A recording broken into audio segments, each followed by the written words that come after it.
छोटे मैं बात करने वाला और बेहतरीन मूवी के बारे में, बेहतरीन तो नहीं कहूँगा, चाइनीज़ मूवी के बारे में बात करने वाला हूँ भाई साहब, जिसका नाम है लुबान फोर हॉर्सेस। बेसिकली लुबान जो है गुरु का नाम है, उनके फोर हॉर्सेस मतलब उनके 4 शिष्य हैं। बेसिकली तुम्हें पता है भाई साहब, चाइनीज़ मूवी के बारे में 2-3 फैक्ट्स हैं, जिसमें से पहले मूवीज़ के फैक्ट ये हैं भाई साहब कि चाइनीज़ मूवी जो है जैकी चैन के बिना अधूरी है। अगर वो मूवी में नहीं भाई साहब, तो तुम्हें 2-3 कैरेक्टर्स तो पक्का मूवी में मिलने वाले हैं। पहला होता है भाई साहब उनके ड्रैगन, मतलब बिना ड्रैगन के तो कोई मूवी बनती ही नहीं भाई साहब। और दूसरी कॉमन चीज़ भाई साहब ये है भाई साहब मूवीज़ में कि बिना चुड़ैल की कोई भी मूवी की स्टोरी शुरुआत ही नहीं होती भाई साहब। अधिकतर चाइनीज़ मूवी में भाई साहब तुमने नोटिस किया होगा भाई साहब कि वो लोग पता नहीं कि चुड़ैल को इतना प्रेफ़रेंस देते हैं कि पूछो मत। जैसे हमारे यहाँ आइटम सॉन्ग को प्रेफ़रेंस दिया जाता है ना वैसे मूवी में कि हाँ, हर एक मूवी में आइटम सॉन्ग होगा तभी मूवी चलेगी। तो मुझे लगता है भाई साहब कि चाइनीज़ की मूवी का भी जो किताब होगा ना भाई साहब, जिसको लेकर वो मूवीज़ बनाते होंगे डायरेक्टर्स जो हैं, उसमें भाई साहब ये लोगों ने पता नहीं कि चुड़ैल को इतना अच्छा प्रेफ़रेंस दिया है, मैं तुम्हें क्या बताऊँ। पर ख़ैर इस मूवी में भी कुछ इसी प्रकार की स्टोरी है। तो ख़ैर बात करते हैं भाई साहब इस मूवी के बारे में एक तरह से कहो तो शॉर्ट में पूरी मूवी की स्टोरी तुम्हें एक्सप्लेन करूँगा, तो वीडियो पूरा देखना, बीच में छोड़ के भागना मत, ठीक है? और ऐसा नहीं भाई साहब कि ये मूवी कोई ऑस्कर विनिंग मूवी है, नहीं। हाँ, एक टाइम वॉच के लिए अच्छा खासा मतलब की मूवी है, मतलब ये वन टाइम वॉच के लिए बिल्कुल ठीक है। 1 घंटे के आसपास की मूवी है, जो कि बहुत अच्छी बात है भाई साहब। आजकल इतनी छोटी मूवीज़ बनती नहीं है। अच्छी बात इन द सेंस कि भाई साहब इतने कम टाइम में अच्छी स्टोरी बनाना बहुत ही मुश्किल है भाई साहब, उसको प्रेज़ेंट करना उससे भी ज़्यादा मुश्किल है। तो खैर बात करते हैं पहले मूवी की स्टोरी के बारे में। देखो भाई साहब, वहाँ के बताया जा रहा है भाई साहब कि वहाँ के जो राज्य है, हाँ, राज्य ही शुरुआत होती है भाई साहब चाइनीज़ मूवी की। तो वहाँ पे भाई साहब एक चुड़ैल है, जो कि देखने में भी काफ़ी खूबसूरत लग रही है, पर क्या करें भाई साहब, इनको रोल ही मिला चुड़ैल वाला, तो क्या कर सकते हैं भाई साहब। इनके कारनामे काफ़ी गलत है, वहाँ के मासूम लोगों को ये भाई साहब मार रही है और काफ़ी प्रताड़ित कर रही है। उनको बचाने के लिए भाई साहब एक बुलाया जाता है गुरु को, जिनका नाम होता है लुबान। जी हाँ, वो देखने जितने भयानक लग रहे हैं भाई साहब, उनके कारनामे और भी भयानक होते हैं। और देखा जाए भाई साहब तो इन दोनों में महाभारत शुरू होती है बेसिकली लुबान में और उस चुड़ैल में, जो कि कहने में बहुत खूबसूरत लग रही है। तो इन दोनों में काफ़ी पहले अपनी शक्तियों का प्रभाव डालते हैं और कहीं न कहीं फाइट सीन शुरू होता है। देखते हुए भाई साहब जो चुड़ैल है वो ले लेती है ड्रैगन का रूप, और ये लोग लड़ते-लड़ते कब आसमान में चले जाते हैं पता ही नहीं चलता। उसके बाद जो गुरु होते हैं वो समझ जाते हैं भाई साहब इस चुड़ैल को अकेले सँभालना बहुत ही मुश्किल पड़ रहा है। तो कहीं न कहीं अपने 4 शिष्यों को बुलाते हैं, जो 4 शिष्य हवा में लहराते वहाँ पर आते हैं और अलग शक्तियों से फिर मुकाबला करते हैं अकेली चुड़ैल का। भाई ये तो गलत है ना यार, तुम 5 हो अकेले। पर खैर बात करते हैं भाई साहब अगले सीन के बारे में। देखो भाई साहब ये लोग शक्तियों का इस्तेमाल करके उसे कैद कर लेते हैं, क्योंकि भाई साहब चुड़ैल को कहा जा रहा है भाई साहब मारा नहीं जा सकता, तो उसे कैद करने के लिए लोग वहाँ एक कुआँ बनाते हैं। जी हाँ, और उसी कुएँ में अपनी शक्तियों के अनुसार उसे वो लोग वहाँ कैद कर लेते हैं, ताकि भाई साहब वहाँ पर कोई जा ना सके और आगे चलकर किसी को परेशान ना कर सके। तो वहाँ कुएँ में उसे कैद कर लेते हैं और उसके ऊपर अच्छा खासा अपनी तंत्र विद्या का इस्तेमाल कर दरवाज़ा बनाते हैं, जिसे कोई खोल नहीं सकता विदाउट इनके 4 शिष्यों के अलावा, मतलब इनके 4 शिष्यों के अलावा उस दरवाज़े को कोई भी खोल नहीं सकता। तो देखो भाई साहब, मैंने मूवीज़ की 50% स्टोरी जो है ना, इसी को कवर कर लिया है 2 से 3 मिनट में। मतलब बेसिकली यही पूरी स्टोरी जो है इस मूवी में कंटिन्यू होने वाली है। बात करें अगले सीन के बारे में, तो भाई साहब तुम्हें एक अंग्रेज़ दिखाया दे रहा है भाई साहब, जिसका नाम है भल्ला। हाँ, नाम अजीब है, अजीब इन द सेंस कि हमारे से बहुत ज़्यादा फ़ैमिलियर, बेसिकली ये नाम हमारे इंडिया में यूज़ हुआ है बाहुबली मूवी में। हो सकता है कॉपी किया गया हो सकता नहीं भी किया होगा भाई साहब, क्योंकि चाइनीज़ मूवी में इनका नाम चाइनीज़ में लेने भाई साहब बहुत कठिनाई होगा मेरे को भी लेने में। तो अच्छा इन्होंने डब करते हुए भल्ला नाम रखा है भाई साहब कि आसान है बोलने में। देखो भाई साहब तुम्हें पता है भाई साहब अंग्रेज़ काफ़ी लालची भी होते हैं, इस मूवी में काफ़ी इन्होंने सिद्ध कर दिया है, क्योंकि अंग्रेज़ जो है भाई साहब ये है, इसका नाम भल्ला है, एक टीम बनाता है और वहाँ पर किसी ने अफ़वाह फैलाया भाई साहब कि उस कुएँ के नीचे बहुत सारा सोना है। तो कहीं न कहीं भाई साहब जो अंग्रेज़ है, वो एक चाइनीज़ टीम लेकर अंदर घुस चुका है, उसी सोने की खोज में। उसे सोना तो नहीं मिलता है, घंटा कुछ नहीं मिलता है, उसका सामना होता है वहाँ की चुड़ैल से, जो कि काफ़ी खूबसूरत होती है भाई साहब। उसकी खूबसूरती देखकर भाई साहब वहाँ के लोग पिघलने लगते हैं। नहीं, मैं झूठ नहीं बोल रहा हूँ, तुम खुद सीन में देख सकते हो भाई साहब कि वहाँ के जो सैनिक हैं वो अलग ही पिघलने लगते हैं। सबकी जान चली जाती है, पर भल्ला जो है भाई साहब किसी तरह अपनी जान बचाकर वहाँ से निकल लेते हैं। बोलते हैं भाई साहब जान है तो जहान है, सोना तो कभी भी ढूँढ लूँगा।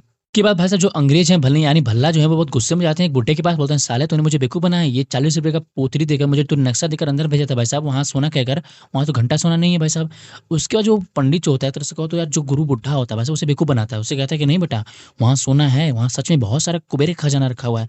मैं तुम्हारा फिर से साथ दूँगा और हम लोग, तुम्हें एक बात तो बताना मैं भूल ही गया। बोले क्या? बोला भाई साहब उस सोने को खजाने को ढूँढने के लिए भाई साहब तुम्हें 4 शिष्य को ही लाना पड़ेगा। वही 4 शिष्य जो हैं उस दरवाज़े को खोल सकते हैं जिसके अंदर सोना है। और भाई साहब तुम्हें पता है भाई साहब उस 4 शिष्य जो हैं वो डेथ हो चुके हैं, मतलब मर चुके हैं।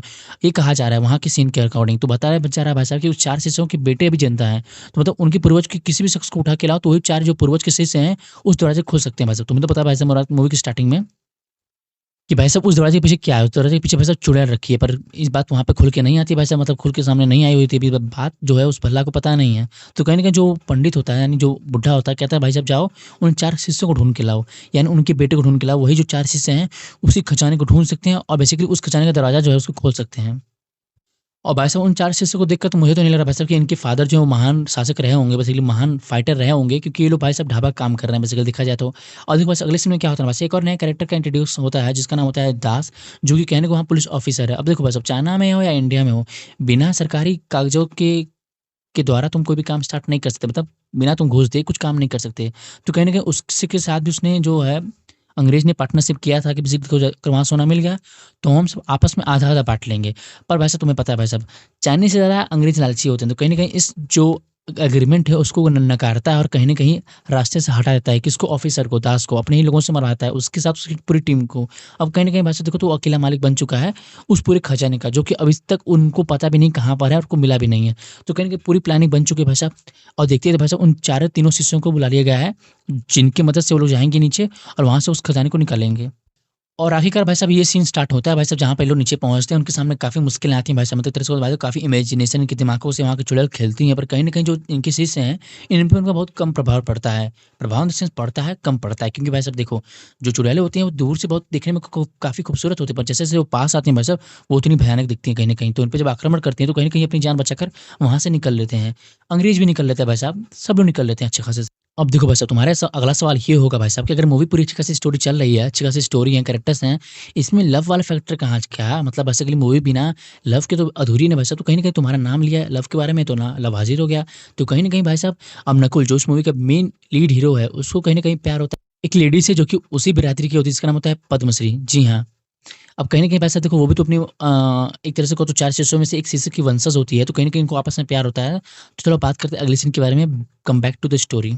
आखिरकार ये सब जो लोग सारे लोग मिलकर वहाँ गए थे उस खजाने की खोज में, आखिरकार वो लोग वहाँ पॉइंट पर पहुँच जाते हैं। प तभी वहाँ पर पता चलता है वैसे जो बुड्ढा है उन सभी का चूते काट रहा था। मतलब बेसिकली वहाँ कोई सोना नहीं है। ये राज़ खुलता है एक और शिष्य से। जी हाँ, उन्हीं 4 शिष्यों में से एक शिष्य जो अभी तक फ़िलहाल ज़िंदा है, 3 शिष्यों को मार दिया गया है।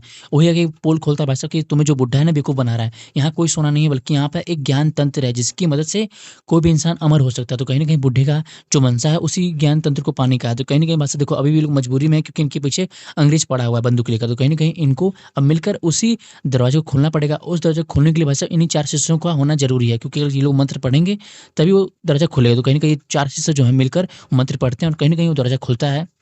और वो ज्ञान तंत्र है जो है वहाँ पर दिख जाता है, कहीं न कहीं उपस्थित हो जाता है। तो देखो भाई साहब इसके बाद एक और पोल खुलती है, कौन खोलता है? वही बुड्ढा खोलता है जो इन लोगों को चूतिया बना रहा था। कहता है भाई साहब देखो, मैंने इन 3 शिष्यों को मारा है, एक शिष्य बच गया तुम्हारे सामने जो है, और तुम्हारे फादर को एक तरह से कहो भाई साहब तो मैंने ही मारा है, क्योंकि मेरा ही बहुत पहले से मैं इस प्लान के पीछे लगा था भाई साहब, क्योंकि मुझे किसी भी हाल में ज्ञान तंत्र चाहिए था ताकि मैं अमर हो सकूँ। पर मैं अमर हो नहीं पा रहा था। तो देखो भाई साहब तुम सभी की मदद से, तुम सभी को मूर्ख बनाने के बाद मैं यहाँ तक पहुँच चुका हूँ, तो आखिरकार मैं अमर हो ही जाऊँगा। पर तुम्हें पता है भाई साहब, बुराई कितनी भी ताकतफुल क्यों ना हो, कितनी भी पावरफुल क्यों ना हो बुराई, उसको हारना पड़ता है सच्चाई के सामने। अब देखो भाई फाइट शुरू होता है भाई साहब, फाइट सीन में बलि का बकरा बनता है अंग्रेज, क्योंकि भाई साहब उसको पहले ही मारा जाता है, क्योंकि भाई साहब वो फालतू में यहाँ पर आया था, अपना टाइम वेस्ट कर रहा था खजाने के पीछे, उसको लालच था ना उस मन में, तो उसको कहीं न कहीं सज़ा देना बहुत ज़रूरी था। तो कहीं न कहीं चारों से मिलकर उसको पहले काम तमाम करते हैं, फिर बुड्ढे को भी लाश को ठिकाने लगाते हैं कहीं न कहीं। अब देखो भाई साहब मेन प्रॉब्लम पता है यहाँ पर क्या है? मेन प्रॉब्लम ये है भाई साहब कि वहाँ से निकलेंगे कैसे? क्योंकि निकलने का रास्ता एक ही है। मतलब वहाँ से निकलने का भाई साहब एक ही रास्ता होता है, जिसके ऊपर ही वो ज्ञान तंत्र रखा हुआ है। बेसिकली देखा जाए तो पत्थर रखा हुआ है, तो वहाँ से एक ही इंसान निकल सकता है। मतलब बेसिकली एक इंसान को पकड़ के खींचेगा, तो बाकी लोग निकल सकते हैं, और जैसे एक इंसान उसको छोड़ेगा, वैसे ही वो दरवाज़ा बंद हो जाएगा। तो कहीं न कहीं भाई साहब अब बात है त्याग की, कौन अपना त्याग करेगा उन सबके लिए। तो कहीं न कहीं जो भाई साहब मतलब पहला से जो ये बहुत ओल्ड होता है, जो बूढ़े होते हैं, वो कहते हैं भाई साहब तुम लोगों को राज़ी हूँ तुम लोगों के त्याग करने के लिए, तुम लोग यहाँ से निकलो। और कहीं न कहीं उसमें एक और अब देखो भाई साहब तुम्हें एक ओल्ड लेडी दिख रही हो भाई साहब, कहने की तो वो ओल्ड लेडी है, पर देखो भाई साहब उनमें से किसी एक शिष्य की वो माँ है। देखो भाई साहब वो वहाँ से नहीं जाती है, पता है क्यों नहीं जाती है? क्योंकि भाई साहब वो उससे प्यार करती है। देखा जाए तो वो आपस में पति-पत्नी हैं, तो कहीं न कहीं देखा जाए तो उससे काफ़ी प्यार करते हैं। तो कहीं न कहीं अब भाई साहब प्यार जो है वो यहाँ पर त्याग करेगा उन लोगों का। तो कहीं न कहीं भाई साहब ये लोग वहाँ जाते नहीं हैं, ये लोग अपनी जान वहीं दे देते हैं। एक तरह से एक तरीके से कहो भाई साहब तो हैप्पी एंडिंग मूवी की हो चुकी है। तो कहीं न कहीं देखा जाए तो बाकी सीट से 2-3 हैं, वो लोग वहाँ से अपनी जान बचाकर निकल चुके हैं।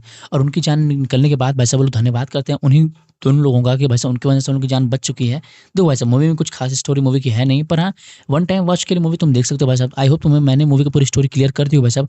मूवी की स्टोरी बहुत ही भयंकर तो नहीं कहूँगा, पर हाँ, काम चला हुआ है। तो खैर मिलते हैं एक और इंटरेस्टिंग वीडियो में, एक और इंटरेस्टिंग मूवी की स्टोरी के साथ। तब तक के लिए जय हिंद। जाने से पहले प्लीज़ वीडियो को लाइक करना मत भूलना। चैनल सब्सक्राइब करना बिल्कुल मत भूलना, क्योंकि मैं इस चैनल पे ऐसे इंटरेस्टिंग वीडियोज़ लाता रहता हूँ। चलो मिलते हैं और इंटरेस्टिंग वीडियो में।